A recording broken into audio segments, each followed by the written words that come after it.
औज़ुबिल्लाहिमिनश्शैतानिर्रजीम बिस्मिल्लाहिर्रहमानिर्रहीम अस्सलामु अलैकुम वरहमतुल्लाहि वबरकातुहू। कुरानिक स्टोरीज़ फ़ॉर चिल्ड्रन की एपिसोड 3 में हम आपको खुशामदीद कहते हैं दार अरकम यूथ पाकिस्तान के प्लेटफॉर्म से। और आज की जो हमारी स्टोरी है वो हज़रत यूसुफ़ की कहानी का कुछ हिस्सा है, जिसमें हम पढ़ने की कोशिश करेंगे कि हज़रत यूसुफ़ और उनके भाइयों की क्या सिफ़ात है। आप लोग हमारे साथ शामिल होते जाएं। मैं एक दफ़ा फिर कुछ गाइडलाइन दे दूं कि हर क्लास के बाद एक असेसमेंट होती है, टेस्ट होता है जो कि हर क्लास के बाद हुआ करेगा, जिसमें 12 नंबर हैं, पासिंग मार्क्स 20 में से। और उसका जो लिंक होता है वो इस वीडियो की डिस्क्रिप्शन में और इसके साथ इस वीडियो के पिन कमेंट फर्स्ट कमेंट में दिया गया होता है। वो जो लिंक है वो 6:10 पे ओपन होगा अराउंड, और 6:15 पर उसका टाइम होगा। 6:16 पर हमारे पास टाइम आ रहा होता है। अगर आपने 6:16 पर सबमिशन करवाई है तो वो एक्सेप्ट नहीं होगी, कंसीडर नहीं होगी, इसलिए हर सूरत आपने 6:15 पे करवानी है। उसके बाद अगर आप करवाएंगे तो फ़ायदा नहीं होगा। सबमिट तो हो जाएगी लेकिन आपका टाइम अप हो चुका होगा। तो 6:10 पे शुरू होकर 6:15 पे आपने टेस्ट सबमिट करवाना होगा। उसमें आपने सबसे करेक्ट ऑप्शन को चूज़ करना होगा। उसमें किसी किस्म की जो है वो रिपीटिशन की इजाज़त नहीं होगी कि बार दोबारा आप करवाएं सबमिट। और इसी तरीके से जो है ना उसमें किसी से पूछने की इजाज़त होगी, क्योंकि आप रमज़ान में रोज़े की हालत में कुरान क्लास ले रहे हैं और उसका मकसद ये है कि आप अपना टेस्ट दे इम्तिहान दें। तो उसमें किसी किस्म की जो है वो किसी से पूछ के करना, तो मैं ये समझता हूँ कि ये बहुत ही गलत बात होगी। ना आपको फिर जो है वो आपका रोज़ा भी ख़राब होगा, ईमान भी ख़राब होगा। तो बड़ी ईमानदारी से आपने उस टेस्ट को जो है वो ऑनेस्टी से सबमिट करवाना है, ठीक है। उसमें नंबर आते हैं, कम आते हैं, ज़्यादा आते हैं, अगर आप गौर से सुनेंगे तो इंशाल्लाह उसमें आप पास हो जाएंगे। तो ये कुछ हदायत थी। आज आप खोल लें सूरह यूसुफ, पारा नंबर 12 है। और पारा नंबर 12 के सलासा यानी 3 रुबा के बाद, सलासा के बाद यानी तकरीबन ये सूरह यूसुफ आती है। सूरह यूसुफ जो है वो कुरान की 12वीं सूरत है। सूरह यूसुफ मक्की सूरत है, यानी ये सूरत मक्का में नाजिल हुई, मक्का के दौर में मक्की सूरत है।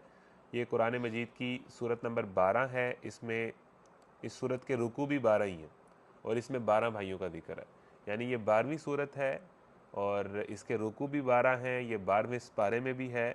और इसके जो अंदर जिक्र है वो भी 12 भाइयों का है। तो यूसुफ लफ्ज़ है, यूसुफ नहीं है, यूसुफ, ठीक है। और ये मक्की सूरत है। नबी के वसल्लम जब मक्का में थे, मक्की दौर में ये नाजिल हुई। ये मदनी सूरत नहीं है, मक्की सूरत है। तो यहाँ से इसका आगाज़ करते हैं। अच्छा, अब ये आज का जो लेक्चर है इंशाल्लाह बड़ा इंटरेस्टिंग होगा। आपने बड़े गौर से कुछ बातें सुननी है।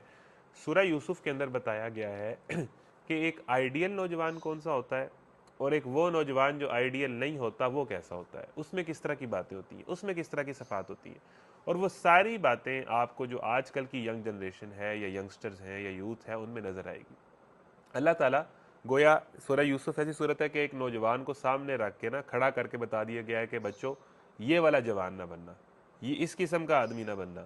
और एक नौजवान को इस तरफ खड़ा करके बता दिया गया है कि ऐसा नौजवान बनना। अब वो सिफात नज़र आ रही है, वो पिन पॉइंट करके बता दिया गया है कि ये बातें हैं जो ऐसे नौजवानों में होती हैं जो नाकाम होते हैं, जलील होते हैं, खार होते हैं, अल्लाह ताला की नाराज़गी का शिकार होते हैं। उनमें ये सिफात होती है। और ये एक ऐसा नौजवान है जो कामयाब होता है। यानी कि सूरह यूसुफ के अंदर आपको आइडियल नौजवान क्या होता है ये बताया गया है, और दूसरा ये है कि कामयाबी का राज क्या है। अब हज़रत यूसुफ की कामयाबी क्या है कि वो एक गांव से निकले और उस वक़्त की जो सुपर पावर थे उसके बादशाह बन गए। इससे बड़ी कामयाबी क्या होती है? हम समझते हैं डॉक्टर बन गया, इंजीनियर बन गया, ऑफिसर बन गया, आर्मी में चला गया।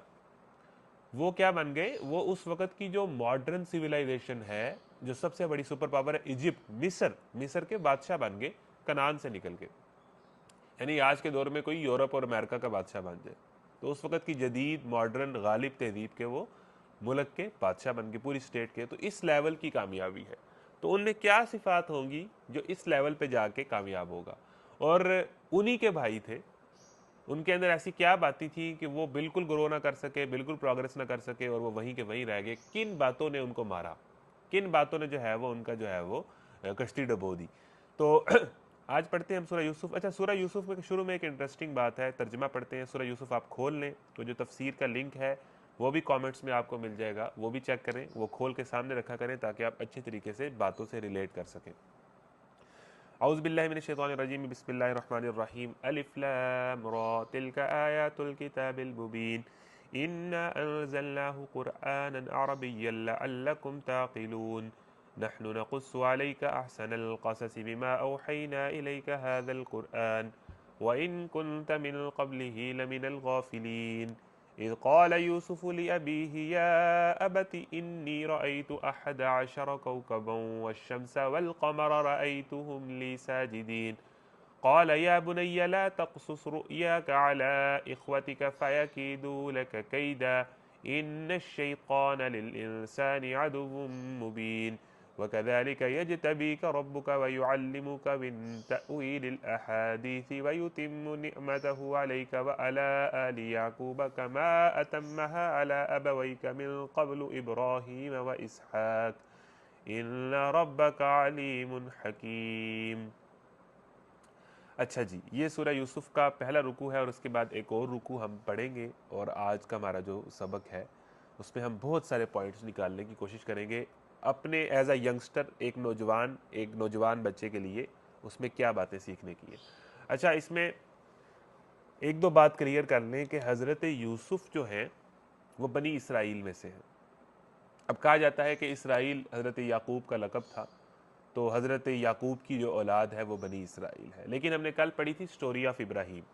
हज़रत इब्राहीम जो हैं जिनको सारे मज़ाहिब मानते हैं और वो सब के जद्द अमजद हैं और उनकी औलाद में से ही जो है वो अल्लाह के नबी भी आए हैं, बाकी अम्बिया भी आए हैं।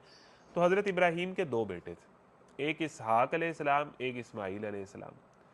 बाकी जितने अम्बिया हैं ना वो इसहाक अलैहिस्सलाम की औलाद से आए हैं। हज़रत इब्राहीम के बेटे इसहाक, हज़रत इसहाक के बेटे हज़रत याकूब, हज़रत याकूब के बेटे हज़रत यूसुफ, फिर उनके बाद आगे उस हज़रत याकूब के बाद सारी बनी इसराइल आगे आती है और उसके बाद हज़रत यूसुफ अलैहिस्सलाम के बाद में हज़रत मूसा भी आते हैं, फिर एंड पे हज़रत ईसा भी आते हैं। यानी हज़रत इब्राहीम के जो बेटे हैं इसहाक अलैहिस्सलाम, उनकी औलाद से सारे अम्बिया हैं, ठीक है। और हज़रत इसहाक जो हैं वो हज़रत याकूब के वालिद थे और हज़रत यूसुफ के दादा थे। हज़रत यूसुफ के जो दादा अबू थे वो हज़रत इसहाक थे और जो परदादा थे वो हज़रत इब्राहीम थे। अच्छा, हज़रत इब्राहीम के दूसरे बेटे हैं हज़रत इस्माईल। हज़रत इस्माईल की औलाद में से सिर्फ एक ही नबी आए हैं और वो हैं हजूर अकरम सल्लल्लाहु अलैहि वसल्लम। यही वजह है कि जो मदीना के यहूदी थे, जो वहाँ की बनी इसराइल थी, उनकी एक लड़ाई ये भी थी कि आप हमारे ख़ानदान में से क्यों नहीं आए, आप बनी इसराइल से क्यों नहीं आए, आप बनी इस्माइल से क्यों पैदा हुए हैं, तो हम इसलिए आपको नबी नहीं मानते। तो बहुत सही रीज़न में से एक ये भी वो कहते थे। तो हज़रत इब्राहीम के दूसरे बेटे इस्माईल अलैहिस्सलाम, जिनका हमने कल जिक्र पढ़ा, जो ज़िबा होने का वाक़या, तो उनकी औलाद में से सिर्फ एक ही नबी है, यानी बनी इस्माइल में से सिर्फ एक नबी है और वो है हजूर अकरम सल्लल्लाहु अलैहि वसल्लम। बाकी सारे नबी हज़रत इब्राहीम के दूसरे बेटे हज़रत इसहाक की औलाद से हैं। हज़रत इसहाक के बेटे याकूब और याकूब के बेटे यूसुफ, हज़रत यूसुफ के दादा हज़रत इसहाक अलैहिस्सलाम। अच्छा, अब एक पॉइंट नोट कर लें कि आप लोगों ने लाइव चैट में कमेंट्स नहीं करने, कुछ बताने की ज़रूरत नहीं है कि मेरा नाम ये है और मैं फ़लाने कैंपस से हूँ, फ़लाने सिटी से हूँ, नो नीड, ठीक है। इसी तरीके से जो यूट्यूब वीडियो के कमेंट्स हैं वहाँ भी बताने की ज़रूरत नहीं है, तो कमेंट्स ना करें, ठीक है। आप गौर से लेक्चर सुने, आप लेक्चर से पॉइंट्स निकालें क्योंकि असेसमेंट तक अच्छी तरीके से दे सकें। आपकी असेसमेंट ही ये बता देगी कि आपने लेक्चर सुना है कि नहीं, यानी आपकी अटेंडेंस आपकी असेसमेंट है। अगर आप असेसमेंट दे रहे हैं, असेसमेंट में पास हो रहे हैं, इट मीन्स आपने आज का लेक्चर अटेंड किया है।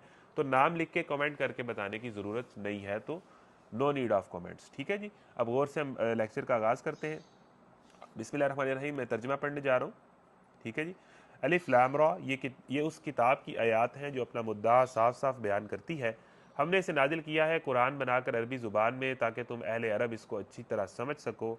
ए मोहम्मद सल्लल्लाहु अलैहि वसल्लम, हम इस कुरान को तुम्हारी तरफ वही करके बेहतरीन पैराए में वाक़यात और हक़ाइक़ तुमसे बयान करते हैं, वरना इससे पहले तो तुम इन चीज़ों से बेखबर थे। नहनु नक़ुस्सु अलैका अहसनल क़सस, यानी किस्सों में से सबसे अच्छा किस्सा, सबसे बेहतरीन किस्सा। अच्छा, इसको थोड़ा सा पढ़ते हैं।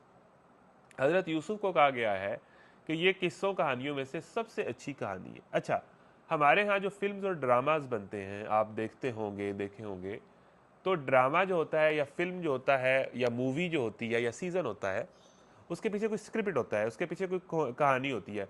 बाज़-औक़ात based on a true story, यानी कि वो सच्ची कहानी होती है। बाज़-औक़ात किसी पुराने हिस्टोरिकल वाक़यात को जो है वो फिल्माया जाता है। इसी तरीके से जो भी फिल्म या ड्रामा होता है या थिएटर होता है या नॉवेल होता है, वो उससे पहले कोई कहानी लिखी जाती है, यानी वो कोई कहानी बयान की जा रही होती है, वो कोई किस्सा बयान किया जा रहा होता है, वो एक लड़का लड़की की कहानी है, वो एक हीरो की कहानी है, वो जो भी है, यानी उसका एक स्क्रिप्ट है, वो उसके पीछे एक कहानी है, उसके पीछे एक नॉवल लिखा गया है जिसके ऊपर वो ड्रामा या फिल्म बनी है। ठीक है जी। तो आप हज़रत यूसुफ की कहानी को भी आप यूं ही सोचें कि गोया ये एक सच्ची कहानी है, लेकिन वो एक मूवी की शक्ल में हमारे सामने कुरान प्ले करता है। यानी एक समझे कि ये भी एक मूवी की शक्ल में हज़रत यूसुफ को कुरान हमारे सामने प्ले करता है। पहले एक सीन आता है, फिर दूसरा सीन आता है, फिर तीसरा सीन आता है। ठीक है। अच्छा, अब ये सारे फिल्म और ड्रामे जो हम देखते हैं, ये भी सारे किस्से कहानियां ही हैं जिनके ऊपर फिल्म और ड्रामा बनता है। अच्छा, अब ये अहसन किस्सा, अल्लाह ताला कह रहा है कि सबसे अच्छा किस्सा, सबसे अच्छी कहानी ये है। अब इसमें कुछ चीज़ें देखते हैं।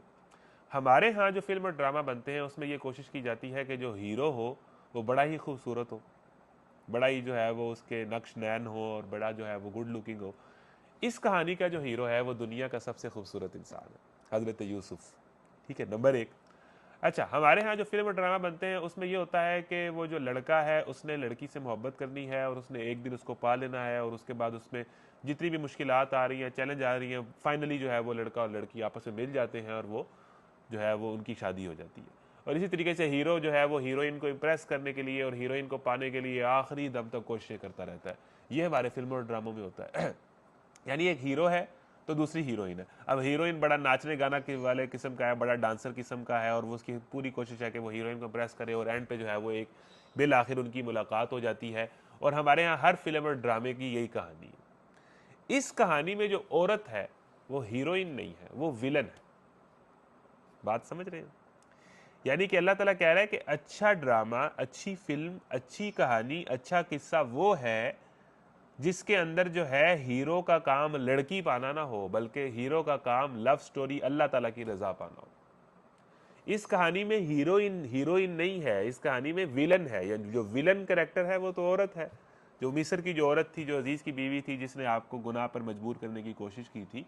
तो यानी कि अल्लाह ताला हमें यह समझाना चाह रहा है कि ए नौजवानों, ए फिल्म और ड्रामे देखने वाले बच्चों, असल हीरो वो होता है जिसकी ज़िंदगी में ये जो प्यार मोहब्बत इश्क मुआशकी और लड़की को इम्प्रेस करने वाला काम ना, बल्कि वो उसकी सारी कोशिश ये हो कि मैं अल्लाह को इम्प्रेस करूं। असल हीरो वो होता है। इसलिए ये अहसनल किसस है, ये कहानियों में सबसे अच्छी कहानी है, ये मूवीज़ में सबसे अच्छी मूवी ये है जो आज हमें कुरान दिखा रहा है, हमें प्ले करके दिखा रहा है। तो इसमें औरत को विलन बना के पेश की गया, यानी वो औरत जो हराम तरीके से, जिससे आपका रिलेशन हो, बात हो, जो भी मामला हो, वो तो हराम है, वो तो विलन है, वो तो आपकी ज़िंदगी में एक फसाद है। इसी तरीके से औरत की ज़िंदगी में वो मर्द वो फसाद है। ठीक है ना, वो तो आपकी ज़िंदगी का बेड़ा गर्क की वही चीज़ करेगी। तो वो हीरोइन नहीं है, वो विलन है, उससे बच के रहना है। उससे बचेंगे तो इस कहानी में क्या बताया गया है कि कामयाबी क्या है। तो नौजवानों को ये बात बताई जा रही है कि इस चक्कर से निकलेंगे तो कामयाब होंगे। ये जो फिल्म और ड्रामा आजकल के आपको दिखा रहे हैं, ये सब बकवास है। ठीक है ना, ये इसका हकीकत से कोई ताल्लुक नहीं है। ये एक फजूल दुनिया के अंदर आपको वो घुसा घुसा के, और उसी में जो है यानी कि यही सब कुछ है वो बताते हैं, हालांकि हकीकी ज़िंदगी इससे बहुत डिफरेंट होती है। तो अगर दुनिया में कामयाब होना है तो ए नौजवान लड़के और ए नौजवान लड़की, ठीक है, इस काम से बच के रहना है। तो अगर दुनिया में कोई बड़ा काम करना है, कोई कामयाबी हासिल करनी, और आपको फिल्म और ड्रामा कह रहे हैं कि अगर दुनिया में आपने खुश रहना है तो आपने यही काम करना है, बस इसी के पीछे भागना है। तो अहसनल किसस ये है कि इसमें जो दूसरा करैक्टर है जो औरत का दिखाया गया है, जो बाकी फिल्मों में हीरोइन दिखाया जाता है, इसमें विलन दिखाया गया है। तो ये है इस कहानी में जो इसको अहसनल किसस बनाती है।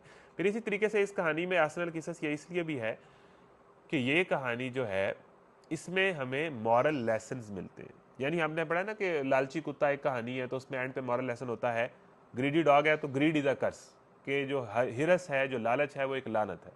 फिर इसी तरीके से हम कहानी पढ़ते हैं, एंड पे होता है डू गुड हैव गुड, ये उसका मॉरल लेसन होता है। तो जितनी भी हम स्टोरीज पढ़ते हैं उनका मॉरल लेसन होता है। आजकल जो फिल्म और ड्रामे आ रहे हैं इनका मॉरल लेसन कोई नहीं होता, बल्कि ये उल्टा नौजवानों के इखलाक ख़राब ही कर रहे हैं। नौजवानों को गाली देना, नौजवानों को नाच गाना करना, नौजवानों को बेहयाई करना, यही सिखा रहे हैं ना। अल्लाह ताला कह रहा है कि अच्छी कहानी, अच्छी मूवी, अच्छा ड्रामा, अच्छा स्क्रिप्ट, अच्छा नावल वो होता है जो आपको इखलाकी सबक दे, जो आपको वैल्यूज़ दे, जो आपको हया सिखाए, जो आपको पाकीज़गी सिखाए, जो हज़रत यूसुफ ने सिखाई, जो आपको लोगों के साथ अच्छी डीलिंग सिखाए, जो आपको दुनिया को लीड करने का हौसला और मकसद अता करे, जो आपको बाप की अदब और मोहब्बत करने का सबक दे, वो अच्छी कहानी होती है। तो इसलिए इस अच्छी कहानी में ये सारी बातें हैं। इसलिए ये सारी दुनिया में लिखी हुई कहानियों में सबसे अच्छी और सच्ची कहानी हज़रत यूसुफ की है। तो इसमें और कई बातें की जा सकती हैं, लेकिन मैंने कहा चंद बातें आपके साथ कर ली जाएं, ताकि हम फिर आगे बढ़ें। तो ये अच्छा किस्सा है, तो ये अच्छा किस्सा क्यों है? ठीक है, वइन कुंता मिन क़ब्लिही लमिनल गाफ़िलीन, इससे पहले यानी कि अल्लाह ताला ने ही अल्लाह के नबी को बनी इसराइल के कहने पे जब मुशरिकीन मक्का ने पूछा कि बनी इसराइल वाले मिस्र कैसे आए, तो अल्लाह ताला ने हज़रत यूसुफ नाजिल की और उसमें यह भी बताया गया है कि बनी इसराइल वाले मिस्र किस तरह आए। हज़रत यूसुफ बनी इसराइल से हैं, तो वो कनान से मिस्र किस तरह गए, बाज़ार में बेचे गए, जेल, और फिर वहाँ पर बादशाह बने, फिर उन्होंने अपने सारे ख़ानदान को बुला लिया मिस्र में, वहाँ से बनी इसराइल जो है वो मिस्र में आगे बढ़ी और मिस्र में ही फिर उनकी आगे औलादें हुई। तो इस तरह बनी इसराइल मिस्र में आके आबाद हुए। तो ये कहानी है अहसन अल क़िसस। अच्छा, अब इस कहानी का आगाज़ कहाँ से हो रहा है? Very interesting. पहला सीन आप जब देखें कि कुरान हमारे सामने ना अब हज़रत यूसुफ की कहानी को प्ले करेगा, हमें पहला सीन दिखाया जा रहा है। जिस तरह किसी ड्रामा का कोई सीन होता है ना, तो ये एक सच्ची और अहसन अल क़िसस कहानी का पहला सीन देखें, इंशाल्लाह आपको हैरानी होगी और मज़ा आएगा। इज़ क़ाल यूसुफ़ लिअबीही या अबती इन्नी रअयतु अहद अशरा कौकबन वश्शम्स वल्क़मर रअयतुहुम ली साजिदीन। ये उस पहला सीन, ये उस वक़्त का जिक्र है जब यूसुफ ने अपने बाप से कहा। अब आप पहले सीन को ज़रा गौर से मेरे साथ शामिल होने देखें कि जब कोई भी सीन हमारे सामने होता है ना, तो उस सीन में सिर्फ एक चीज़ नहीं देखनी होती, उसमें देखना होता है कि सेट कैसा है, उसके पीछे कौन सी चीज़ वो दिखा रहा है कैमरा, कौन सी चीज़ नहीं दिखा रहा, ठीक है, क्या चीज़ें पड़ी हुई हैं, किस जगह पे बैठे हुए हैं, ये सारी चीज़ें एक सीन के अंदर काउंट होती हैं, पूरा सेट काउंट होता है। तो अब अल्लाह ताला में दिखा रहा है कि ये उस वक़्त का जिक्र है कि जब यूसुफ ने अपने बाप से कहा। अब सीन हमारे सामने आ गया है कि एक बाप है और एक बहुत ही खुश शक्ल, बहुत ही प्यारा बच्चा, ठीक है, जो 15, 17, 18 साल का है, इस एज के लगभग। एक तो हमने मूवी देखी हुई है ना, जो बनाई गई है, किसी ने अगर देखी हो हज़रत यूसुफ पे, उसमें अजीब तरह की खराफात हैं। उसमें यह भी बताया गया है कि वो औरत बाद में तौबा कर ली और मुसलमान हो गई और फिर जनाब शादी भी उसकी हो गई हज़रत यूसुफ से ही, नाउज़ुबिल्लाह, पता नहीं क्या क्या है। वो बनी इसराइली रवायात हैं जिनमें तरीफ़ात हैं, जिनमें खराफात हैं। कुरान जो है वो आपको सही और एक्चुअल किस्सा बयान करता है, तो हम उसी चीज़ पे यकीन करेंगे जो कुरान ने बयान किया, क्योंकि वो अपनी असल हालत में मौजूद है। तो वो उस फिल्म में और उसके अंदर जाने की ज़रूरत नहीं है। उसमें सारी बातें, उसमें बहुत सारी बातें गलत हैं, खराफात हैं, मुबालगे पर मबनी है। तो पहला सीन क्या है कि एक बहुत खुश शक्ल, यानी इस टाइम हज़रत बताया जाता है कि हज़रत यूसुफ की एज जो है वो 15, 17, 18, यानी बाकायदा एक बालिग लड़के थे। जब यूसुफ ने अपने बाप से कहा, अब सीन क्या है कि एक बाप है, बेटा है बहुत खुश शक्ल और अपने बाप से बात कर रहा है। पहला लफ्ज़, यानी इस मूवी का, इस कहानी का जो फर्स्ट डिलीवरी ऑफ डायलॉग है, पहला जुमला है, वो क्या है? या अबती, अब्बा जान। मैंने आपको कहा था कि ये कहानी है कामयाबी की कहानी। ये कहानी है उस नौजवान की कहानी जो दुनिया में किस लेवल पे कामयाब हुआ, उस वक़्त की सबसे मॉडर्न और गालिब स्टेट का बादशाह बन गया। इतनी बड़ी कामयाबी, सिर्फ डॉक्टर नहीं बना, सिर्फ इंजीनियर, बल्कि पूरी स्टेट का बादशाह बन गए वो। और फिर वज़ायर नबी थे, तो उन्होंने वहाँ पर जो है इस्लाम का निफाज किया।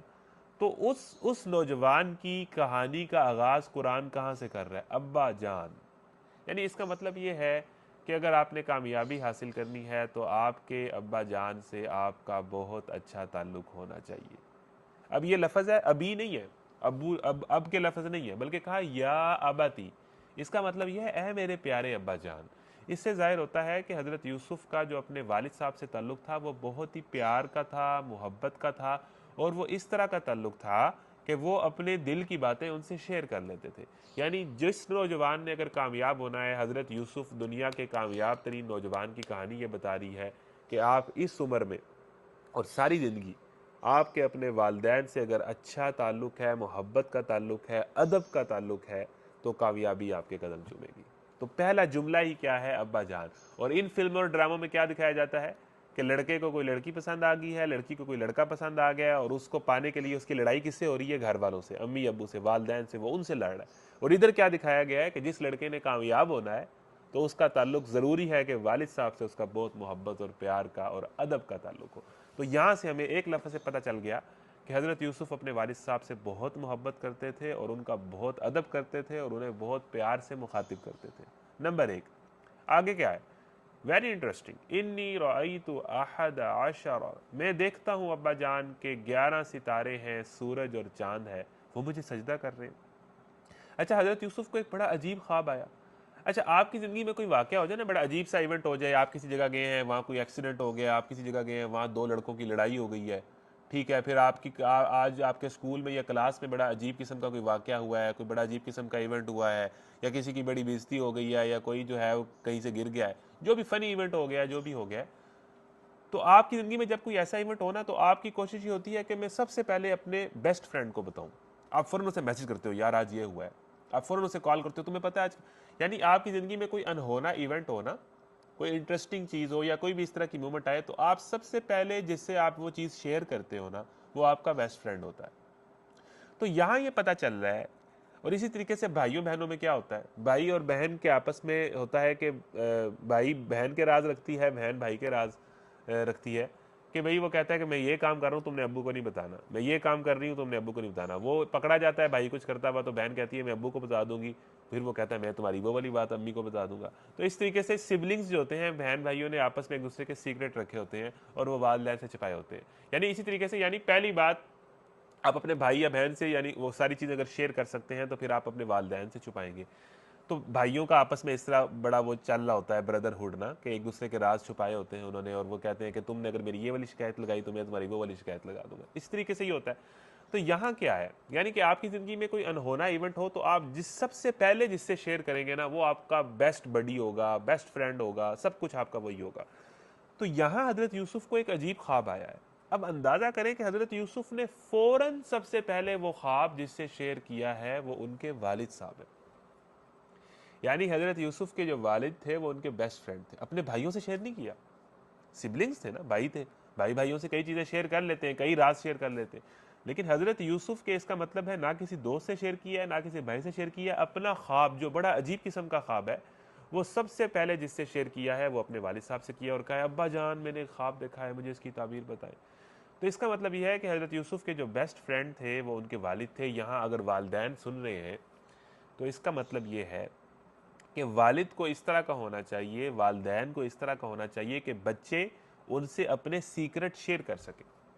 यहाँ पर बच्चे अपने वालिदैन से अपने दिल की बात करते हुए डरते हैं, उन्हें पता है मुझे थप्पड़ पड़ जाएगा। तो अगर इस तरह हो रहा है, तो फिर जो है वो चीज़ गलत हो रही है। यानी बच्चे इस काबिल हों कि वो जो अपने सीक्रेट्स हैं, अपने दिल की बातें हैं, वो अपने वालिदैन से शेयर कर सकें, तो फिर आप सही पेरेंटिंग कर रहे हैं, फिर आप सही वालिद हैं। अगर बच्चे को कामयाब करना है, तो बच्चे से इस तरह का ताल्लुक हो। यूसुफ जैसी कामयाबी हासिल करनी है, तो क्या है कि बच्चे और वालिद का, यानी आज क्या हम अपने पेरेंट्स से अपने सीक्रेट शेयर कर सकते हैं? अपने हम किससे करते हैं? दोस्तों से करते हैं। हम दोस्त को बात बताते हैं, हम दोस्तों से सीखते हैं, हम अपने वालिदैन से चीज़ें छुपाते हैं। इसका मतलब है कि हमारे यहाँ पेरेंटिंग में कोई इशू है। तो वालिदैन अगर ये सुन रहे हैं, तो ये बात ज़हन में रखें कि आपका बच्चा इस लेवल पे आ जाए, या आप इस सतह पे हो कि बच्चा आपके अपने दिल की बात, अपना सीक्रेट आपसे शेयर करते हुए कंफर्टेबल हो। उसे पता हो कुछ नहीं होगा, मेरी बात को अंडरस्टैंड किया जाएगा, मेरी बात को सुना जाएगा, मेरी बात को समझने की कोशिश की जाएगी। यही नहीं होता, तो बच्चे किसी फिल्म से सीखते हैं, किसी गाने से सीखते हैं, किसी दोस्त से सीखते हैं, फिर वो गलत तरीके से उनको गाइड करता है, और यहीं से बच्चे खराब होते हैं। तो ये है पेरेंटिंग। यानी बच्चों को कामयाब करना है, तो बच्चे और वालिद का ताल्लुक बड़ा मोहब्बत का हो, बच्चा अपने वालिद को अपना बेस्ट फ्रेंड समझे, उनसे हर बात शेयर करने में कंफर्टेबल हो। ये दूसरी बात है, ये है कामयाबी का राज। अच्छा आगे, अब हजरत तीसरा पॉइंट यहाँ से ये निकलता है कि अब वालिद साहब उनकी बात सुन रहे हैं, अपने बच्चों की बात सुने, उनको अंडरस्टैंड करने की कोशिश करें। हो सकता है उनकी बात ठीक हो सकता है उनको आपकी गाइडेंस की ज़रूरत हो और वो ठीक हो जाए। यानी वो आपसे बात, कहीं खुदा न खास्ता ये ना हो जाए कि बच्चा आपको मसीहा ना समझे, आपको कुछ और समझे, और कहे कि आपको तो ना मेरी बात समझ आनी है, ना समझाने का फ़ायदा है, तो मैं दोस्तों से ही बात शेयर करता हूँ। ये हो जाएगा तो काम ख़राब हो जाएगा। तो हज़रत यूसुफ अपने अब्बा जान से शेयर कर रहे हैं, अब्बा जान मैंने ख्वाब देखा है, 11 सितारे हैं, सूरज और चांद है, मुझे सजदा कर रहे हैं। ठीक है। अच्छा यहाँ पर एक दो बातें, कि इसमें 11 सितारों से मुराद वो 11 भाई हैं, 10 भाई हज़रत यूसुफ के जो दूसरी माँ से थे, और एक उनके उन्हीं माँ से, यानी हज़रत यूसुफ की जो वालदा थी वो चली गई थी। ठीक है। और इसी तरीके से जो है वो हज़रत याकूब की दूसरी बीवी से 10 बेटे थे जो उनके सुतेले भाई थे। लेकिन हज़रत यूसुफ के एक सगे भाई थे जो बिन्यामीन थे, यानी वो वाले एक भाई और बाकी ये वाले 10 भाई। 11 सितारे हो गए। सूरज हज़रत याकूब और चांद उनकी वालदा, जो उनकी वालदा थी हज़रत याकूब की वाइफ। तो यानी कि चांद से मुराद वालदा है, सूरज से मुराद हज़रत याकूब है, और 11 सितारे और 11 भाई, ये मुझे सजदा कर रहे हैं, यानी ये मेरे आगे झुक गए। तो हज़रत याकूब ने जब ये ख्वाब सुना, तो आप सीन देखें, यहाँ से हम दूसरी चीज़ समझने की कोशिश करते हैं। हज़रत यूसुफ ने, हज़रत याकूब ने कहा, पहले तो बच्चे की बात सुनी है, उसको अंडरस्टैंड किया है, अच्छी तरीके से बात सुनी है, बच्चों की बात सुने। जवाब में उसके बाप ने कहा बेटा, अब देखिए बाप और बेटे का ताल्लुक आपको नजर आ रहा है कि बेटा अपना ये ख्वाब अपने भाइयों को ना सुनाना, यानी ये है कि बच्चे की बात सुने, वो आपसे बात शेयर करने में कंफर्टेबल है, फिर उसको गाइड करें कि अब आप तुम्हें क्या करना चाहिए, ठीक है ना। उसको नहीं ये नहीं करना, ये गलत है, नहीं, उसे गाइड करें कि क्या करना चाहिए। बेटा अपना ये ख्वाब अपने भाइयों को ना सुनाना, वरना वो तेरे दर पे आज़ार हो जाएंगे। हकीकत यह है कि शैतान आदमी का खुला दुश्मन है। अच्छा, यहाँ पर यह हुआ कि हज़रत यूसुफ ने, याकूब ने कहा कि अब हम जो जो मूवी देख रहे हैं ना, हम कुरान जब सीन प्ले करता है तो पहले तो लग रहा है इस घर के हालात बड़े अच्छे हैं, एक अच्छा सा प्यारा सा बच्चा है जो अपने वालिद साहब से बड़े दिल की बातें कर रहा है। तो यहाँ से दूसरा करेक्टर इंट्रोड्यूस हो रहा है कि बेटा अपना ये ख्वाब अपने भाइयों को ना बताना। अच्छा, हम अब परेशान हो जाते हैं, अच्छा इसका मतलब है कि इस घर में सब कुछ ठीक नहीं है, यहाँ पर कुछ ऐसे भाई भी हैं जो काम खराब कर सकते हैं। ये बात सुन के हमें अंदाजा हुआ ना कि इसमें कुछ विलेंस भी हैं, कुछ नेगेटिव करेक्टर्स भी हैं। वो इंट्रोड्यूस करवा रहा है कुरान के इस भाई में, इस घर में कोई दूसरा करेक्टर भी है। ऐसे किसी मूवी के अंदर कोई करेक्टर इंट्रोड्यूस होता है कि अब विलन आ रहा है, फलाना आ रहा है, तो वो उस बात से ही पता चल गया कि नहीं नहीं नहीं नहीं नहीं, इस घर में कुछ गड़बड़ है, कोई मसला है। तो बेटा ये ख्वाब अपने भाइयों को ना सुनाना, वरना वो तेरे दुश्मन हो जाएंगे, तेरे पीछे पड़ जाएंगे। हकीकत यह है कि शैतान आदमी का खुला दुश्मन है। यहाँ से एक और बात चली, यानी बाप अपने बेटे को गालियां ना दे, कोसे ना कि तू ऐसा है, तू ऐसा है, तूने जिंदगी बर्बाद कर दी, ठीक है। हजरत याकूब के बेटे बहुत बुरे हैं, बहुत गुमराह हैं, लेकिन हजरत याकूब क्या कह रहे हैं? उन्हें कुछ नहीं कह रहे, कह रहे हैं कि शैतान ने उनको गलत रास्ते पे चला दिया। तो ये भी देखिए, हजरत याकूब की सूरत में आपको एक आइडियल बाप नजर आएगा, और हजरत यूसुफ की सूरत में आपको एक आइडियल बेटा नजर आएगा, और यूसुफ के भाइयों की सूरत में ए बच्चों, ए नौजवानों, आपको वो लड़के नजर आएंगे जैसा आपने नहीं होना, जिनके बारे में हम आगे पढ़ने जा रहे हैं। Very interesting. तो ये बात पता चलती है कि यूसुफ और याकूब में ये बड़े वो महज़िब थे, वो बड़ी वो शुस्ता गुफ्तगू करते थे। जब वो बात करते थे तो सिलेक्शन ऑफ वर्ड्स बड़े एहतियात से करते थे। कि हकीकत यह है कि शैतान ने उनको गुमराह किया है। बच्चे को नहीं कोस रहे, बच्चे को नहीं गालियां दे रहे, बच्चे को नहीं बुरा भला कह रहे, कह रहे हैं कि शैतान जो है ना, उसने मेरे बेटे को गलत रास्ते पे चला दिया। यानी ये देखिए सिलेक्शन ऑफ वर्ड्स, किस तरह की गुफ्तगू है। किसी को ब्लेम नहीं कर रहे, शैतान को मुर्द इल्ज़ाम ठहरा रहे हैं कि उन्होंने मेरे बच्चों को, या वही अगर तुम्हारे खिलाफ लड़ेंगे तो वो शैतान ही होगा जो तुम दोनों के दरमियान दुश्मनी डाल देगा। और ऐसा ही होगा जैसा तूने ख्वाब में देखा है कि तेरा रब तुझे अपने काम के लिए मुंतखब करेगा, तुझे बातों की तह तक पहुंचना सिखाएगा, और तेरे ऊपर और आले याकूब पर अपनी नेमत इस तरह पूरी करेगा जिस तरह वो पहले तेरे बुजुर्गों इब्राहिम और इसहाक यानी उनके परदादा और दादा पर कर चुका है। यकीनन तेरा रब अलीम और हकीम है। हकीकत यह है कि यूसुफ और उसके भाइयों के किस्से में पूछने वालों के लिए बड़ी निशानियां हैं। सीन नंबर 2, पहला सीन हमने देख लिया, ये थे गुड करेक्टर्स। अब सीन नंबर 2 में नेगेटिव और बैड करेक्टर्स कुरान दिखा रहा है। ये किस्सा यूं शुरू होता है कि उसके भाइयों ने आपस में कहा। अच्छा, इसी एक आयत के अंदर इतने असबाक हैं। अब अल्लाह ताला दिखा रहा है, अब आप देखें सीन नंबर 2 देखें और कोशिश करें कि अल्लाह ताला आपको ये बताना चाह रहा है कि ये वाले जो नौजवान हैं, ऐसा नौजवान ना बनना, और ये जो यूसुफ थे ऐसा नौजवान बनना कि भाई से, बाप से बड़ा मोहब्बत का ताल्लुक है, किसी को ब्लेम नहीं कर रहे। इवन अगर भाई बुरे भी हैं तो शैतान को मुर्द इल्ज़ाम ठहरा रहे हैं, अपने भाइयों के भी खैर खा हैं। बाप बेटे का ताल्लुक, बाप बहुत अच्छा बाप है, बात सुनता है, अंडरस्टैंड करता है सीक्रेट। बच्चा ऐसा है कि उसके बाप से बड़ा अदब, बाप का वो अदब बहुत करता है, या अबती, ए अब्बा जान। अब दूसरे भाइयों देखें कि नौजवानों ऐसा नौजवान ना बनना। उसके भाइयों ने आपस में कहा, अब सीन नंबर 2 है, भाइयों की महफिल लगी हुई है, 10 भाई बैठे हुए। पहली बात, ये यूसुफ और उसका भाई दोनों हमारे वालिद साहब को हम सबसे ज्यादा महबूब है। सीन नंबर 1 में बच्चा वालिद से मोहब्बत कर रहा है, सीन नंबर 2 में जो बच्चे खराब हैं वो क्या कह रहे हैं, वो वालिद की कीमत कर रहे हैं। यानी कि अगर आपने नाकाम होना है ना, तो अपने वालदैन से बदजन हो जाए, अपने वालदैन के मुतालिक गिला करना शुरू कर दें, आप जिंदगी में कभी कामयाब नहीं हो सकेंगे। तो यानी पहला फर्क, यानी हजरत यूसुफ और हजरत यूसुफ के भाइयों की कामयाबी और नाकामी का जो पहला नुक्ता है, एक का ताल्लुक बाप से बहुत अदब और मोहब्बत का है, और दूसरे उनके पहले जुमले से ये जाहिर हो रहा है कि ये बाप से नफरत करते हैं, बाप से गिला करते हैं, बाप से शिकवा करते हैं, बाप से तंग हैं, बाप को बुरा भला कहते हैं। तो ये है कामयाबी और नाकामी का पहला रजीना के वालदैन से आपका किस तरह का ताल्लुक है, कितनी अदब है, कितनी मोहब्बत है, कितनी अतात है। तो यही इनकी नाकामी की फर्स्ट और सबसे प्राइम रीजन कि वालिद साहब से बदजन। यूसुफ और उसका भाई यानी वो बिन्यामीन, दोनों यानी जो उनके सौतेले भाई थे और एक दूसरी माँ से थे, यूसुफ और उसका भाई दोनों हमारे वालिद को हम सबसे ज्यादा महबूब हैं। हालांकि हम एक पूरा जत्था है, अब इनकी बातें सुने, आपको नजर आएगा कि इनमें कौन कौन सी सिफात आपको नजर आ रही है। सच्ची बात यह है कि हमारे अब्बा जान बिल्कुल ही बहक गए। ये सुनते जाएं, यानी 3 बातें उन्होंने अभी की हैं, सुन लें। पहली बात में आपको ये नजर आ रहा है कि नौजवानों उस महफिल में ना बैठना जहां पर अपने भाई की, अपने दोस्त की गीबत हो रही हो।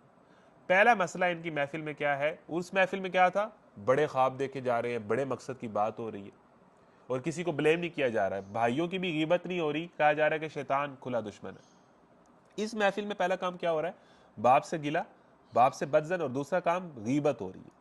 तो नौजवानों, ऐसा नौजवान ना बनना जो हर टाइम दोस्तों की, यारों की गीबत करता रहे, उस्तादों की छेड़े रखी हो, उस्तादों की गीबत करता हो, ठीक है ना? तो ऐसा नौजवान कभी कामयाब नहीं होगा। ऐसे नौजवान से मुतासिर, ऐसे दोस्त को दोस्त बनाने की जरूरत नहीं है। इसका भाई, दोनों हमारे वालिद साहब को ज्यादा महबूब हैं। अब दूसरा, हालांकि हम एक पूरा जत्था है, इससे ये नजर आता है कि हम एक पूरा ग्रुप है, पूरा गैंग है, हमारी क्या बात है। तो ये एहसास बर्तरी यानी गरूर और शो ऑफ आपको नजर आ रहा है कि हम में क्या कमी है, मुझ में क्या कमी है, हम पूरा ग्रुप है, हम एक पूरा गैंग है, फिर भी अब्बा जान उनसे ज्यादा मोहब्बत करते हैं। तो पूरा जत्था, ये जो अल्फाज है, इसमें आपको नंबर 1 नजर आ रहा है गरूर, नंबर 2 आपको नजर आ रहा है कॉम्प्लेक्स। जिसमें एहसास बर्तरी होता है ना कहीं उसमें एहसास कमतरी भी होता है। यानी उन्हें कॉम्प्लेक्स है कि यूसुफ से ज्यादा क्यों मोहब्बत है, यूसुफ से हसद है। नंबर 3 हसद। इस महफिल में गीबत हो रही है, इस महफिल में आपको गरूर और तकब्बुर नजर आ रहा है, इस महफिल में आपको बाप का गिला नजर आ रहा है, वालिदैन से नजर आ रहा है कि इन बच्चों का अच्छा ताल्लुक नहीं है। इस महफिल में आपको शो ऑफ और गरूर नजर आ रहा है कि हम एक पूरा ग्रुप है, हम एक पूरा गैंग है, हमारी क्या ही बात है, तो फिर भी उनसे ज्यादा मोहब्बत करते हैं। और इसी जुमले में आपको कॉम्प्लेक्स नजर आ रहा है कि वो कॉम्प्लेक्स का, जिस तरह आजकल सोशल मीडिया पे बहुत सारे नौजवान कॉम्प्लेक्स का शिकार होकर फलानी डीपी चढ़ाते हैं, फलानी चीज़ दिखा शो ऑफ करते हैं, इसी तरीके से वो आपको नज़र आ रहा है कि गरूर भी नज़र आ रहा है और एहसास कमतरी भी नज़र आ रहा है कि वो कॉम्प्लेक्स का भी शिकार थे कि हमें वो इज्जत क्यों नहीं मिल रही, हमें वो फेम क्यों नहीं मिल रही, हमें वो लाइक्स क्यों नहीं मिल रहे, हमें वो फॉलोइंग क्यों नहीं मिल रही जो उसको मिल गई है। यही चल रहा है ना सोशल मीडिया पे आजकल, यही जंग चल रही है। तो इसमें आपको गरूर भी नज़र आएगा, कॉम्प्लेक्स भी नज़र आएगा, ठीक है, में भी नजर आएगी, ठीक है, शो, और जो है वो एहसास कमतरी भी नजर आएगा। फिर इसी तरीके से इसी जुमले के अंदर आपको हसद भी नजर आ रहा है। पहला हसद कायनात में कत्ल की वजह से होता है, इय्याकुम वल हसद फाइनल हसद याकुलुल हसनाती कमा ताकुलुन नार हतब, के हसद से बचो, हसद से बचो। ये तो नेकियों को ऐसे खा देता है जैसे आग लकड़ी को खा जाती है। तो भाई से हसद, देखिए अगर किसी को ज़्यादा सलाहियत मिल गई है, किसी के ज़्यादा नंबर आ जाते हैं, कोई ज़्यादा जो है वो हैंडसम या खूबसूरत है या जो भी रीज़न है, तो उसको अल्लाह ने दिया है, आप भी मेहनत कर सकते हैं, आप उस मुकाम पे पहुंच सकते हैं। अल्लाह ताला की जो तकसीम है, अल्लाह ताला ने किसी को ज़्यादा नवाजा है, बंदा उसको ना माने तो यही हसद है। तो उसके लिए दुआ करें, उसके लिए अच्छा चाहें, उसके लिए अच्छा गुमान रखें और ख़ुद भी मेहनत करें। तो दूसरा आगे निकल गया, उसके ज़्यादा नंबर आ गए हैं, वो फर्स्ट आ गया है, इस बुनियाद पे हसद से बचें, ये आपको आपकी पर्सनैलिटी तबाह कर दे। किसी दूसरे से बहुत ज़्यादा कंपटीशन लगाने की जरूरत नहीं है। हर बंदे की अपनी पेस होती है, अपनी सलाहियतें होती हैं, उनमें ग्रो करें। जरूरी नहीं है आपके नंबर ज़्यादा अच्छे आ जाएं, आप में कोई और सलाहियत ज़्यादा अच्छी हो सकती है, आप में कोई खूबी हो सकती है, हर बंदे में डिफरेंट खूबी होती है, डिफरेंट। शाहिद अफरीदी के नंबर ज़्यादा अच्छे आते थे। शाहिद अफरीदी अगर आज ब्रांड बन गया है तो वो खेल के बना है ना। क्रिस्टियानो रोनाल्डो और जो मेसी है, ये टॉप करते थे क्लास में? नहीं, कुछ भी नहीं करते थे। आज दुनिया में सबसे ज़्यादा फेमस यही है, स्पोर्ट्स खेल के, ठीक है। तो सियासतदान जो है वो क्या, जो है वो मैथ के फार्मूले हल करके सियासतदान बनता है। तो हर बंदे में अपनी स्किल होती है, हर बंदा अपनी अपनी फील्ड में आगे जाके कामयाब हो सकता है। तो इस तरह किसी के नंबर ज़्यादा आ गए उसमें कॉम्प्लेक्स पे जाने की, हसद करने की कोई ज़रूरत नहीं है। ये कुछ भी नहीं, असल चीज़ है आपका अखलाक, आपका किरदार, आपकी पर्सनैलिटी। आप गालियाँ तो नहीं देते, आप वालिदैन से कितना अदब करते हैं, आप जो है वो कितनी नमाजें पढ़ते हैं, आपका अखलाक कितना अच्छा है, आप बेहयाई और बुराई से कितना बचे हुए हैं, आप गंदी जुबान और फाहश गुफ्तगू से कितना बचे। ये है असल कामयाबी जो इस लेवल पे आ जाए, ठीक है। तो इनका क्या मसला था? कॉम्प्लेक्स भी था, हसद भी था, गरूर भी था। सच्ची बात यह है कि हमारे अब्बा जान बिल्कुल ही बहक गए, यानी बदगुमानी आपको नजर आ रही है। अब्बा जान से बदगुमान है कि ये ऐसे हैं, ये ऐसे हैं, उन पे शक है, उन पे ट्रस्ट नहीं है, और अब्बा जान का गिला है। यही इनकी नाकामी की पहली और बुनियादी रीज़न थी। चलो, यूसुफ को कत्ल कर दो। अब हसद किस लेवल पे ले आया है कि सोच रहे हैं कि यूसुफ को कत्ल कर दें। यानी आपको नज़र आ रहा है कि ये नौजवानों की इस मजलिस में ऐसी नौजवानों ऐसा ना हो जाना कि आपकी महफिलों के अंदर गीबत हो रही हो और आपकी महफिलों के अंदर कोई साजिश, कोई शरारत, कोई गलत प्लान बनाया जा रहा हो कि यूं करेंगे, आज क्लास में यूं करेंगे, आज स्कूल के बाद यूं करेंगे, आज फलाने को यूं मारेंगे। यानी गलत प्लान्स। इनकी महफिल में क्या हो रहा था? गलत प्लानिंग हो रही थी। यूसुफ को तंग करने की, यूसुफ को साइड लाइन करने की, यूसुफ को तकलीफ पहुंचाने की, यूसुफ को टॉर्चर करने की प्लानिंग हो रही है। चलो यानी गलत प्लानिंग और गलत साजिशें जिन नौजवानों की महफिलों में होती हैं वो नौजवान कभी कामयाब नहीं होते। यूसुफ को कत्ल कर दो या उसे कहीं फेंक दो ताकि तुम्हारे वालिद की तवज्जो सिर्फ तुम्हारी ही तरफ हो जाए। पॉइंट नंबर 6 कि इसमें क्या मसला था, ये चाह रहे थे कि वालिद साहब की तवज्जो हासिल कर लें, मोहब्बत हासिल कर लें। उसके लिए हलाल तरीका क्या है कि अपनी हरकतें ठीक कर लें, लेकिन ये हराम तरीका इख्तियार कर रहे हैं यूसुफ को कत्ल करने वाला। यानी ये वो नौजवान जो फेम के लिए, अपना मकसद हासिल करने के लिए हराम काम कर दे, लोगों में बल्ले बल्ले करवाने के लिए गंदी बातें शुरू कर दे, गंदी जुगतें मारना शुरू कर दे, क्लास में उस्ताद से बदतमीजी कर दे कि जनाब दोस्त बड़े खुश होंगे और बड़ा मेरे पे हंसेंगे और मेरी बड़ी, यानी अपना मकसद हासिल करने के लिए हराम काम करना, गलत काम करना, ये इन नौजवानों की सिफ्त थी। ठीक है ना।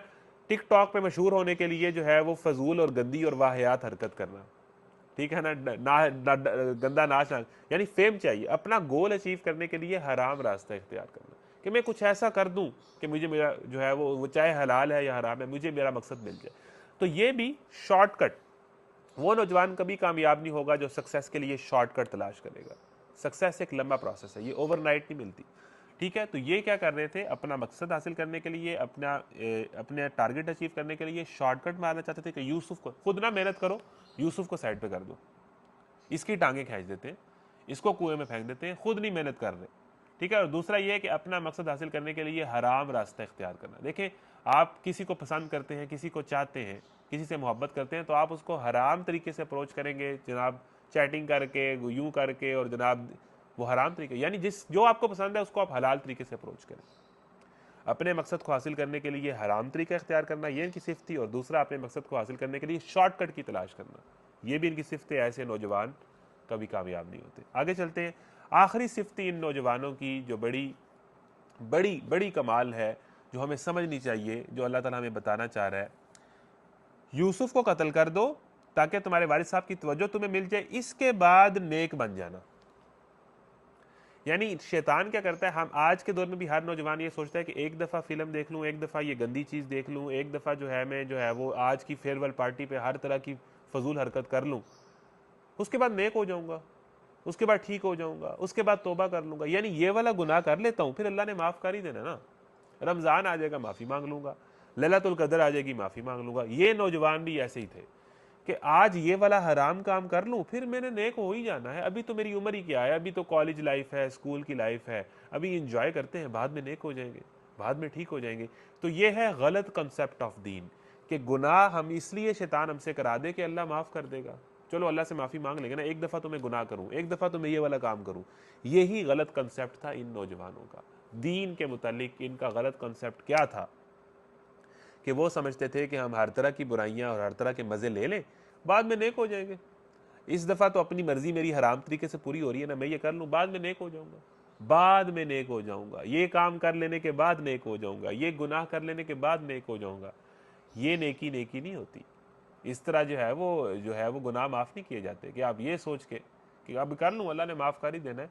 तो ये इनका गलत कंसेप्ट ऑफ दीन था कि ये काम कर लें, ये वाला गुनाह कर लें, फिर नेक हो जाएंगे। आज भी हर नौजवान जो नाकाम होगा उसके जहन में यही होगा कि मैं ये वाला हराम काम कर लूँ, फिर नेक हो जाऊंगा। तो ये है एक कामयाब। आगे चल के फिर ये हज़रत यूसुफ को ले गए, फिर आगे चल के इन्होंने एक्टिंग की। ये बड़े टिकटॉकर किस्म के लड़के थे, इन्होंने जाके लिपसिंग की, एक्टिंग की और अब्बा जान के सामने झूठा मोटा रोए। जब यूसुफ को कत्ल कर दिया ना, या कुएं में फेंक दिया, तो क्या किया, वो झूठ मूठ का खून लगा के आए और वजाऊ अबाऊ में शाही यबकुन, रोते हुए आए। यानी एक्टर थे ये लोग, एक्टर और फ्रॉडी और धोखेबाज किस्म के लोग थे। तो ये भी यानी धोखेबाज, चीटिंग करने वाला, अपने अब्बा जान को चीट किया, धोखा दिया, झूठी एक्टिंग की, फेक किया। ठीक है ना। तो ये सारी सिफात भी इनके अंदर थी। तो आगे चल के नजर आएंगी कि ये एक्टर किस्म के भी थे, लाजमी ये उस दौर के जो है वो टिकटॉकर होंगे। ठीक है। तो ये भी इनके अंदर जो है वो बात आ रही है। तो ये है वो सिफात जो एक नौजवान में नहीं होनी चाहिए। हज़रत यूसुफ की आगे सिफात हम देखें कि जिस तरह उन्होंने मिस्र के अंदर वो बेहयाई से बचे, जब औरत ने उनको गुनाह पे, यानी कि वो मिस्र जैसे बेहया मुआशरे के अंदर, आज लोग कहते हैं ना बड़ी बेहयाई आ गई है, नहीं बचा जा सकता। तो हज़रत यूसुफ ने मिस्र में, जो उस वक़्त का अमेरिका और यूरोप था, वहाँ पर बिल्कुल इन द सेंटर ऑफ जो है वो इजिप्ट, जहाँ पर पॉलिटिक्स अरूज पे है, बादशाह के अजीज़ मिस्र के महल के अंदर कैसा माहौल होगा, वेस्टर्नाइज किस्म का ही माहौल होगा ना, वहाँ पर बेहयाई से बच के दिखाया। ठीक है, फिर ये भी बताया कि मैं हफीज़ हूँ, अलीम हूँ, अपनी सिफ़ात बताई जिस बुनियाद पर वो बादशाह बने। ठीक है, और उसके बाद जब वो सारे बादशाह बन के भाई आए तो उनको माफ़ कर दिया, दरगुजर किया और अपने वालिद साहब को अपने तख्त पे बिठाया। इतना ज़्यादा, हम थोड़े से 4 नंबर ले लें ना, हम वालिदैन को कुछ समझते ही नहीं है। थोड़ा सा हम टॉप कर लें तो हम कहते हैं आप तो कुछ भी नहीं, आप तो कुछ पता ही नहीं है। वो मिस्र के बादशाह बन के अपने वालिदैन को तख्त पे बिठा रहे हैं। तो वहाँ पर वो सारे जो सजदा हुआ, ताज़ीमी सजदा हुआ और ख्वाब की तबीर मुकम्मल हुई। तो एक पूरी जर्नी है हज़रत यूसुफ़ की, मिस्र में बेचे जाना और जनाब वो जो जर्नी है, जेल काटना, झूठे इल्ज़ाम में अंदर जाना, ठीक है, वो सारा जर्नी है। तो वो सारी उसमें हज़रत यूसुफ़ की कामयाबी में अगर हम 2-3 चीज़ें पिन पॉइंट कर लें, नंबर 1 वालदैन का अदब और उनसे मोहब्बत से ताल्लुक़। नंबर 2 भाइयों के खैर खा के, इतने बुरे भाई मिले, इतने बुरे रिश्तेदार मिले, फिर भी एंड पे जाके उनको माफ़ ही किया और उनको जो है अपने मिस्र, अपने बादशाह के महल में बुला लिया, दरगुजर भाइयों से। फिर इसी तरीके से बहुत ज़्यादा सब्र, बहुत ज़्यादा हया, हर तरह की बेहयाई से, फिल्मों, गानों, वल्गैरिटी, इंटरटेनमेंट से वो बचे, हर तरह की बेहयाई से बचे, हया और पाकीज़गी। और इसी तरीके से मुश्किलात में सब्र और तकवा, हर हाल में अल्लाह ताला का खौफ और ईमानदारी, ऑनेस्टी। मिस्र में जॉब की वो भी ईमानदारी से की, उसी ईमानदारी की बुनियाद पे बादशाह बने तो वो वहाँ पर सारा काम ईमानदारी से किया। तो ऑनेस्टी, ये वो सारी सिफ़ात हैं जो एक कामयाब नौजवान को कामयाबी के ओजे कमाल में पहुँचाती हैं। और वो सिफ़ात जो एक नौजवान को नाकाम कर देती हैं, फ़ेल कर देती हैं, वो हमें हज़रत यूसुफ़ के भाइयों में नज़र आएंगी। वो क्या है कि वो गीबत करते थे, वो अपने वालदैन के, वालिद साहब के गुस्ताख थे, बेअदब थे, उनका गिला करते थे, उनका शिकवा करते थे, उनसे बदजन थे, उनसे बदगुमान थे, उन पे ट्रस्ट नहीं थे करते, उनके बारे में सोचते थे कि ये हमारे साथ ज़्यादती करते हैं, इनसिक्योर थे। फिर उसके बाद नंबर 3 यूसुफ़ के भाइयों में क्या था कि वो कॉम्प्लेक्स का शिकार थे। वो फिर जो गरूर व तकब्बुर थे कि हम एक जत्था हैं, गरूर का शिकार थे, हसद का शिकार थे। ठीक है, और उसके बाद उनका जो कॉन्सेप्ट ऑफ दीन था वो गलत था। वो कहते थे कि हम गुनाह कर लेंगे फिर नेक हो जाएंगे, अल्लाह ने माफ़ कर ही देना है, ये काम कर देने के बाद नेक हो जाना, बाद में नेक हो जाएंगे।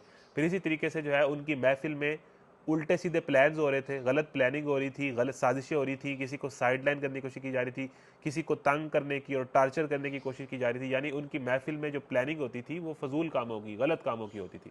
इसी तरीके से वो सक्सेस को शॉर्टकट से हासिल करना चाहते थे। ठीक है, और सक्सेस को, कामयाबी को हराम तरीके से, हराम काम करके हासिल करना चाहते थे। तो ये वो 9 सिफ़ात हैं जो यूसुफ़ के भाइयों में थी और यही वो सिफ़ात हैं जो एक नौजवान को कामयाब नहीं होने देती। और हज़रत यूसुफ़ में जो सिफ़ात थी वो उनकी कामयाबी का वजह बनी। इसमें हमने पेरेंटिंग सीखी, इसमें हमने अहसन अल किसस देखा कि वही कहानी अच्छी है जिसमें आप जो है बुराई और बेहयाई से बचे। इसमें औरत को विलन के तौर पे दिखाया गया है और हमारी फिल्मों गानों की तरह हीरोइन के तौर पर नहीं दिखाया गया कि जहाँ पर ये सारा चक्कर जो है इसको बहुत आइडियलाइज और ग्लैमराइज करके पेश किया जाता है। अल्लाह ताला से दुआ है कि हमें यूसुफ़ वाली सिफ़ात अपने अंदर पैदा करने की तौफ़ीक अता फ़रमाए और यूसुफ़ के भाइयों वाली सिफ़ात से हमें सांप की तरह बचने की तौफ़ीक अता फ़रमाए। रब्बना ला तुआखिज़ना इन नसीना अव अख़्ताअना। अच्छा, उसके बाद आखिरी बातें हैं, असेसमेंट होगी।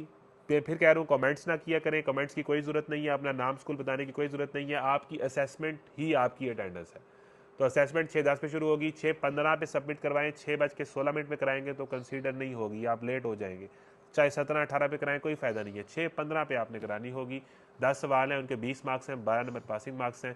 बेस्ट ऑफ लक और दुआओं में याद रखें। इंशाल्लाह कल एक नई कहानी के साथ मिलेंगे। बहुत शुक्रिया। वाखिर दावाना अल्हम्दुलिल्लाहि रब्बिल आलमीन। अस्सलामु अलैकुम व रहमतुल्लाहि व बरकातुहू।